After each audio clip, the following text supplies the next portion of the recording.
ನಮಸ್ಕಾರ ಸ್ನೇಹಿತರೆ, G K ಚಾನಲ್ಗೆ ಮತ್ತೊಮ್ಮೆ ಸ್ವಾಗತ.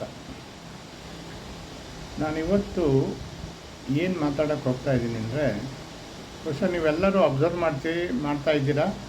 ಆಮೇಲೆ ನೀವು ಕೂಡ ಇದನ್ನು ಟ್ರೈ ಮಾಡ್ತಾ ಇರ್ತೀರ. ಏನಪ್ಪ ಅಂತೇಳಿದ್ರೆ, ಒಂದು ನಿಮ್ಮ ಫೋಟೋ ತಗೊಳ್ಳೋದು, ಇಲ್ಲ ನಿಮ್ಮ ಫ್ಯಾಮಿಲಿ ಫೋಟೋ ತಗೊಳ್ಳೋದು, ಅದನ್ನು ಒಂದು ಆ್ಯಪ್ ಹಾಕೋದು, ಆಮೇಲೆ ಅದನ್ನು ಕಾರ್ಟೂನ್ ಥರನೋ ಇನ್ನೇನೋ ವಿಚಿತ್ರವಾಗಿ ಸ್ಟೈಲಿಶ್ ಥರನೋ ಇನ್ನೇನೋ ಮಾಡಿ ಒಟ್ಟಿನಲ್ಲಿ ಆನ್ಲೈನಲ್ಲಿ ಇದಕ್ಕೆ ಸಾಮಾಜಿಕ ಜಾಲತಾಣದಲ್ಲಿ ಹಾಕ್ಬಿಡೋದು. ಅದು ಹೆಂಗಾಗಿದೆ ಇವಾಗ ಅಂತೇಳಿದರೆ, ಒಂದು ಗಿಬ್ಲಿ ಆ್ಯಪ್ ಅಂಥೇಳಿ ಬಂದಿದೆ. ನೀವು ಫೇಸ್ಬುಕ್ ಓಪನ್ ಮಾಡಿ ಅಥವಾ ಇನ್ಸ್ಟಾಗ್ರಾಮ್ ಓಪನ್ ಮಾಡಿ, ಸ್ನ್ಯಾಪ್ಚಾಟ್ ಏನೋ ನೀವು ಬೇರೆ ಬೇರೆ ಯಾವುದೋ ಇದೆಯಲ್ಲ ಅದೆಲ್ಲ ಓಪನ್ ನೋಡಿದರೆ ತುಂಬ ಜನ, ಅದು ಸಾಮಾನ್ಯ ಜನ ಅಂತಲ್ಲ, ಇವನ್ ಸೆಲೆಬ್ರಿಟಿಗಳು ಸೇರಿಕೊಂಡಂಗೆ ಈ ಗಿಬ್ಲಿ ಆ್ಯಪ್ನ ಬಳಸ್ತಾ ಇದ್ದಾರೆ. ತುಂಬ ಜನಕ್ಕೆ ಗಿಬ್ಲಿ ಅಂತ ಹೇಳೋದು ಅಷ್ಟೇ ಗೊತ್ತು, ಆದರೆ ಅದು ಎಲ್ಲಿಂದ ಬಂದಿದೆ ಅಂತ ಹೇಳೋದು ಗೊತ್ತಿರಲ್ಲ. ಗಿಬ್ಲಿ ಆ್ಯಪ್ ಅಂತ ಹೇಳಿ ಡೈರೆಕ್ಟಾಗಿಲ್ಲ, ಆದರೆ ಸ್ಟುಡಿಯೋ ಗಿಬ್ಲಿ ಅಂತಿದೆ. ಆ ಸ್ಟುಡಿಯೋ ಗಿಬ್ಲಿ ಆ್ಯಪ್ನ ಡೌನ್ಲೋಡ್ ಮಾಡಿಕೊಂಡು ಅಲ್ಲಿ ಫೋಟೋ ಹಾಕ್ಬಿಟ್ಟು ಅದನ್ನು ಕಾರ್ಟೂನ್ ಥರ ಮಾಡೋದು. ಅದೇನೋ ಪರವಾಗಿಲ್ಲ ಬಿಡಿ, ಚೆನ್ನಾಗಿ ಕಾಣಿಸುತ್ತೆ, ಅದೇನು ತೊಂದರೆ ಇಲ್ಲ. ಆದರೆ ಅದರಿಂದ ನಮ್ಮ ಫೋನ್ಗಳಿಗೆ ಏನು ಪ್ರಾಬ್ಲಮ್ ಆಗ್ಬೋದು ಅದು ಇಂಪಾರ್ಟೆಂಟ್. ಯಾಕೆಂತ ಹೇಳಿದ್ರೆ, ನಾವು ಎಲ್ಲಿವರೆಗೆ ಕುಣಿತಾ ಇರ್ತೀವಿ ಅಂತ ಹೇಳಿದರೆ ನಮಗೆ ಸುಸ್ತಾದ್ಮೇಲೆ ನಾವೇನು ಅನ್ಕೊತೀವಿ, ಇಷ್ಟೊಂದು ಕುಣಿಬಾರ್ದಿತ್ತು ಅಂತ. ಇಷ್ಟೇ. ಸೇಮ್ ಹಾಗೇ ಈ ಆ್ಯಪ್ಗಳು ಹೆಂಗೆ ಅಂತ ಹೇಳಿದರೆ, ನಾವು ಏನು ಮಾಡಿಬಿಡ್ತೀವಿ, ಪ್ಲೇಸ್ಟೋರಿಂದ ಇಲ್ಲ ಆ್ಯಪಲ್ ಸ್ಟೋರ್ ಆ್ಯಪ್ಗಳಿಂದ ಡೌನ್ಲೋಡ್ ಮಾಡ್ತೀವಿ. ಅದೆಲ್ಲೂ ಸಿಗಲಿಲ್ವಾ ನಮಗೆ ಕರೆಕ್ಟಾಗಿ ಅಂತ ಹೇಳಿ ಏನು ಮಾಡ್ತೀವಿ, ಯಾವುದೋ ಒಂದು ಆ್ಯಪು ಅಥವಾ ಯಾವುದೋ ಒಂದು ವೆಬ್ಸೈಟ್ಗೆ ಹೋಗಿ ಅಲ್ಲಿಂದ ಡೌನ್ಲೋಡ್ ಮಾಡ್ತೀವಿ. ಆಗ ಏನು ಪರಿಣಾಮ ಆಗುತ್ತೆ, ಒಂದು ಅದರ ಜೊತೆಗೆ ಮಾಲ್ವೇರ್ ಬರ್ಬೋದು. ಮಾಲ್ವೇರ್ ಅಂತ ಗೊತ್ತಲ್ವ, ಅದು ವೈರಸ್ಗಳು.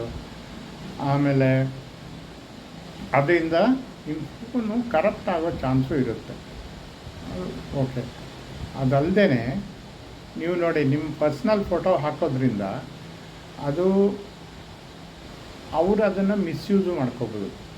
ಗೊತ್ತಾಗಲ್ಲ ಅದು ಹೇಗೆ ಅಂತ ಹೇಳಿದ್ರೆ. ಯಾಕಂದರೆ ನಮ್ಗೆ ಹೆಂಗಾಗಿದೆ ಅಂದರೆ, ನಮ್ಮ ಫೋಟೋ ತೊಗೊಂಡು ಹಾಕ್ಬಿಡೋದು, ಆಮೇಲೆ ನೋಡಿದರೆ ನನ್ನ ಫೋಟೋ ಯಾವುದೋ ಒಂದು ಸೈಟಲ್ಲಿ ಅಪ್ಲೋಡ್ ಆಗಿಬಿಟ್ಟಿದೆ, ಯಾರೋ ಅದನ್ನು ಮಾರ್ಕ್ ಮಾಡಿಬಿಟ್ಟು ಇನ್ನೇನೋ ಮಾಡಿದರೆ ಆಮೇಲೆ ಒದ್ದಾಡೋದು, ಈ ಥರ ಆಗುತ್ತೆ.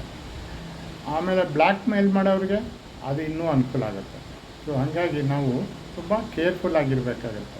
ಯಾಕೆ ಅಂತ ಹೇಳಿದ್ರೆ, ನಮಗೆ ಈ ಥರ ಟ್ರೆಂಡ್ ಕ್ರಿಯೇಟ್ ಮಾಡೋದು ಯಾರೋ ಮಾಡ್ತಾರೆ, ಅದರಿಂದ ನಾವು ಓಡ್ತಾ ಇರ್ತೀವಿ. ಆದರೆ ಅದ್ರ ಬಗ್ಗೆ ಸ್ವಲ್ಪ ಎಚ್ಚರಿಕೆ ವಹಿಸೋದು ಮುಖ್ಯ.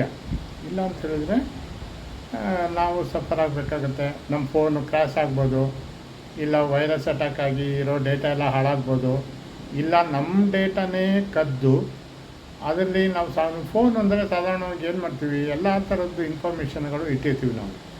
ಏನು ಬ್ಯಾಂಕ್ ಡೀಟೇಲ್ಸ್ದು, ಆಮೇಲೆ ಪಾಸ್ವರ್ಡ್ಗಳು ಏನೇನೋ ಇಟ್ಟಿರ್ತೀವಿ. ಆಮೇಲೆ ಫ್ಯಾಮಿಲಿ ಫೋಟೋಗಳು, ಪರ್ಸನಲ್ ಫೋಟೋಗಳು, ಈ ಥರದ್ದೆಲ್ಲ ಇಟ್ಟಿರೋದ್ರಿಂದ ಅವುಗಳನ್ನ ನಾವು ಪಬ್ಲಿಕ್ ಪ್ಲಾಟ್ಫಾರ್ಮ್ಗೆ ಹಾಕಿದಾಗ ಒಂದಲ್ಲ ಒಂದಿನ ತೊಂದರೆಗೊಳಗಾಗೋದು. ಅದು ಸ್ಪೆಷಲಿ ಹೆಣ್ಮಕ್ಳು ಫೋಟೋಗಳು ತುಂಬ ಮಿಸ್ಯೂಸ್ ಆಗುತ್ತೆ.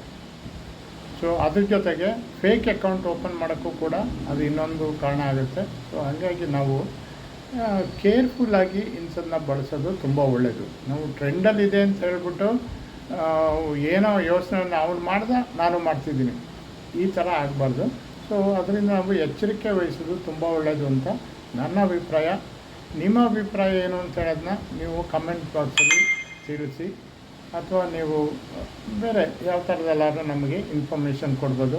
ನಮ್ಮ ಫೋನ್ ನಂಬರ್ ಇರುತ್ತೆ 9110886581, ಅಥವಾ ಇಮೇಲ್ ಮಾಡ್ಬೋದು ಬೇಕಾದ್ರೆ ನೀವು ನಮಗೆ gksoftwaretechnologies@gmail.com ಅಂಥೇಳಿ, ಅದಕ್ಕಾದರೂ ಮಾಡ್ಬೋದು. ಸೊ ಇವತ್ತಿಗೆ ಇಷ್ಟು ಸಾಕು. ನೀವು ಏನು ಮಾಡಿ ಅಂತ ಹೇಳಿದ್ರೆ, ನಮ್ಮ ಚಾನಲ್ನ ಒಂಚೂರು ಅಂತಲ್ಲ, ಒಟ್ಟಲ್ಲಿ ನಮ್ಮ ಚಾನಲ್ನ ನೀವು ಸಬ್ಸ್ಕ್ರೈಬ್ ಮಾಡಿಕೊಂಡ್ರೆ ನಮಗೂ ಅನುಕೂಲ ಆಗುತ್ತೆ. ಆಮೇಲೆ ಲೈಕ್ ಮಾಡಿದರೆ ಅದು ಅನುಕೂಲ ಆಗುತ್ತೆ. ಜಾಸ್ತಿ ವ್ಯೂಸ್ ಬಂದಷ್ಟು ನಮಗೂ ಒಂದು ಪ್ರೇರಣೆ ಸಿಗುತ್ತೆ, ವಿಡಿಯೋ ಮಾಡೋಣ ಹೊಸದಾಗಿ ಬೇರೆ ಬೇರೆ ವಿಷಯಗಳ ಬಗ್ಗೆ ಅಂಥೇಳಿ.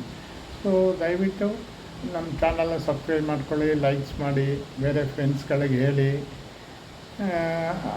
ಅದರಿಂದ ನಾವು ಸ್ವಲ್ಪ ಏನು ಮಾಡ್ತೀವಿ, ಸ್ವಲ್ಪ ಇನ್ಫಾರ್ಮೇಟಿವ್ ಆಗಿರೋಂಥ ವೀಡಿಯೋಗಳನ್ನ ಹಾಕ್ತಾಯಿರ್ತೀವಿ. ಅದು ಸ್ವಲ್ಪ ಎಲ್ಲರಿಗೂ ಅನುಕೂಲ ಆಗ್ಬೋದು ಅಂತ ಹೇಳೋದಕ್ಕೆ ಈ ವಿಷಯ ಹೇಳ್ತಾಯಿದ್ದೀನಿ. ಧನ್ಯವಾದಗಳು ಸ್ನೇಹಿತರೆ.